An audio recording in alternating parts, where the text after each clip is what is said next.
अस्सलाम वालेकुम friends, welcome back to my channel. आज का अमल रमज़ानुल मुबारक में सहरी व इफ्तारी के वक्त करना है। जो शख्स भी दिल के साथ ये अमल करेगा, अल्लाह पाक उसे औलाद अता फरमाएगा। साल के 12 महीनों में रमज़ान सबसे ज़्यादा बाबरकत महीना है और कोई भी महीना रमज़ान की बरक़ात का मुकाबला नहीं कर सकता।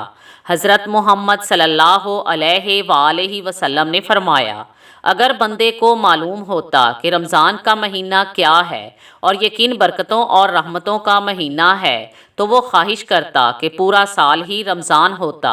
हज़रत इमाम रज़ा अलैहिस्सलाम ने फरमाया, जो शख्स रमज़ान के महीने में कुरान की एक आयत की तिलावत करे, गोया उसने दूसरे महीनों में पूरे कुरान की तिलावत की है। इसलिए रमज़ानुल मुबारक में कसरत से कुरान मजीद की तिलावत किया करें और रमज़ान के ज़रूरी आमाल बजा लाएं।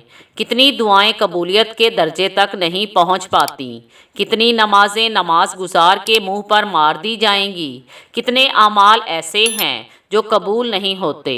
लिहाजा ज़रूरी है कि हम जो भी आमाल अंजाम दें उनके आदाब का ख़ास ख्याल रखें और उनमें अल्लाह की खुशनुदी पहली तरजीह होनी चाहिए। आज का अमल आप लोगों ने सहरी व इफ्तारी के वक्त करना है। सहरी व इफ्तारी कितने खूबसूरत औकात हैं। सहरी व इफ्तारी करते वक्त हम अल्लाह पाक के बहुत करीब होते हैं।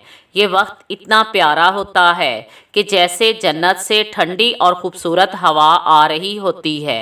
सहरी व इफ्तारी करके ज़हनी सुकून मिलता है। कभी आप लोगों ने सोचा है कि हम रमज़ानुल मुबारक में इतने खुश क्यों होते हैं? क्योंकि हम वो सब कर रहे होते हैं जिसके लिए हम पैदा किए गए हैं। दुआएं कबूल होने में देर नहीं लगती। आएँ सब मिलकर दुआ करें कि अल्लाह पाक हमें रमज़ानुल मुबारक के फ़राइज़ अदा करने की तौफ़ीक अता फ़रमाए, हमारी परेशानियां दूर फरमाए और तमाम बे औलाद लोगों को औलाद की नेमत से नवाजे। आमीन। सब लोग कमेंट बॉक्स में आमीन ज़रूर लिखें। तो चलते हैं आज के अमल की तरफ।